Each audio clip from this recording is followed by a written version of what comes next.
I just had this little realization about the different types of psychic abilities or the abilities beyond the five senses.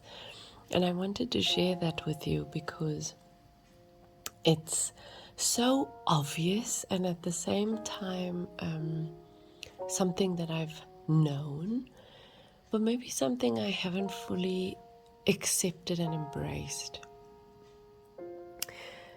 For me, I am really, really clairsentient in the sense that I can feel a lot of what's going on around me. I can feel other people's stuff, and then of course my own stuff really deeply as well. Now, I didn't really realize this until my first awakening, where I began to build a relationship with my mind and my body that I'd never had before. And I realized this with the person that, if you've listened to any of my twin flame videos, I talk a little bit about the first person who triggered my dark night of the soul, or who was the catalyst to my first dark night and then my first awakening.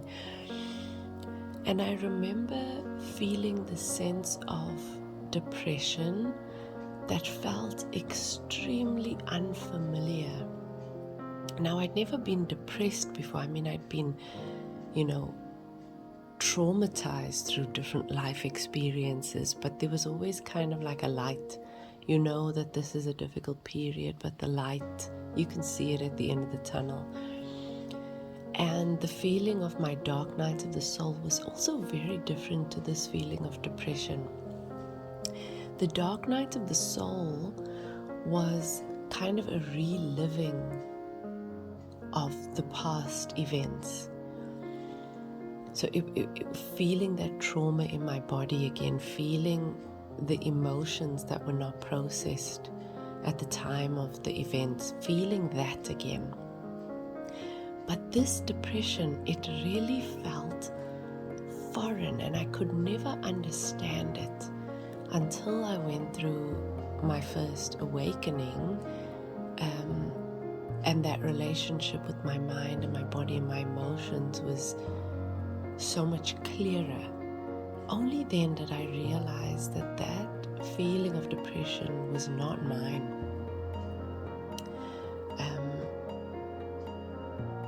That I was picking up on the person that catalyzed my awakening. I was picking up on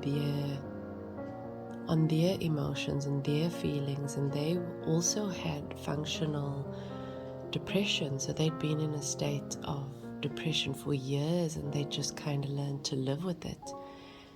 And I didn't even know this was something that could be done at the time. After the awakening, I became even more aware of what was mine and what wasn't mine. And I've told this story a few times. I've never told the story of picking up on my catalyst's depression. But I started to be able to feel the emotions of the people around me, the trees. One Christmas, I told the story in the book, one Christmas dinner, we were all sitting at a table, and I was really clear, grounded, and connected. I was so aligned. There was no way I would have missed something mentally and emotionally within myself. And so I knew immediately at the dinner table that the things I was feeling were not mine. So I was kind of able to remain really conscious of them in my body, while at the same time observing them in my body. The reason I bring this up is because last night I had a question that I've been kind of pondering for the past couple of weeks, going back and forth with myself about whether I should, whether I shouldn't. And last night I finally decided to sit with this beautiful Kundalini energy and ask the Kundalini energy, what should I do? What step should I take? And it was so powerful and clear in my body, it could not be mistaken for anything else. It could not be missed. And I knew immediately in that moment I had to listen to that. I could not deny it. I could not ignore it. And the next morning, of course, the ego kicks back in and the ego starts to question again and wonder, is this the right decision? And it starts to make excuses and it starts to look for a different way, to look for reasons to do the other thing. This tricky little ego. But because the feeling was so powerful in my body last night, I knew that I could not let the ego kind of take over. I couldn't give it what it was asking for. I couldn't let it speak louder than that feeling in my body was last night. So I just observed it gracefully and allowed it to, try to do its little trickery. But I watched as it failed, because I was so grounded in the experience of last night. Now, I've had a couple of moments over the past weeks that have been really intense in my body, moments that have also been really clear that this is not mine. One such moment was a couple of weeks ago. We had a games evening with my family, and after the day of games, board games, we sat at the dinner table eating together, and I could not stay at the table for very long because my body felt like a balloon on a tap, and the tap was open, and the balloon was just expanding and expanding as my body was absorbing all of this energy around me. It couldn't be mistaken for anything that I was kind of thinking or feeling at the time, because there wasn't anything really that was particularly bothersome. And that was, I think, the first moment where it became really clear that something had opened up even more than it was before, and that I'd become highly sensitive to the energy around me again. This continued to happen around other people, and I remember with my most recent ex that the last time we spoke, or the time before, I can't remember exactly, I'd asked him if he had a sudden feeling of some kind of discomfort, mentally or emotionally in his body, because I was going about my day and everything seemed normal until I had this sudden outburst of, and I can't remember which emotion it was. I don't remember if it was anxiety, if it was grief, or what it was, but it was really misplaced and so sudden. And the same thing happened again on the full moon just the other day, the beginning of the week, where, or it was last week sometime, I think on Wednesday or Thursday, where the day was beautiful and absolutely wonderful, and there was, nothing going on mentally, and suddenly in the evening, this intense moving through my body of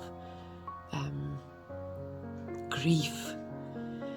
And so I've been observing this over the past few days, especially because of the Kundalini stuff kind of triggering me, going into these high states of consciousness and then dropping down into the inner child, kind of wounding and that pain and that awfulness in terms of the way that it was feeling in my mental body, my emotional body.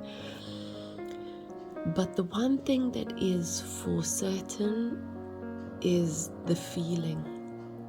And that, the way we live in this world, it's so easy to try to speak this away, to see it as an annoyance, to see it as problematic, to see it as even not true, like you're making this stuff up, you're kind of imagining. Now, I don't know, with the intense emotional outburst on those two occasions, whether it was related to a release of my own or whether I was tapping into something else.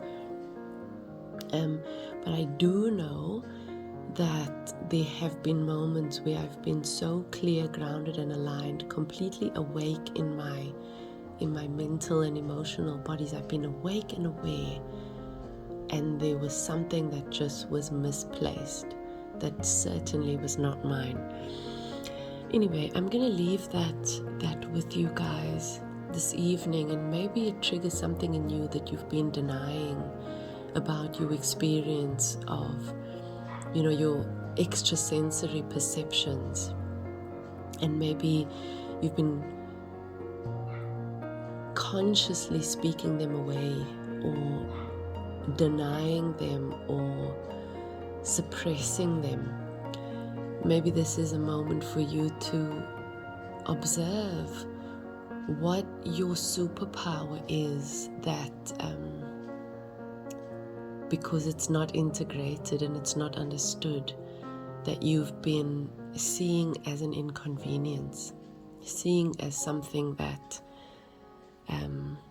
is not real.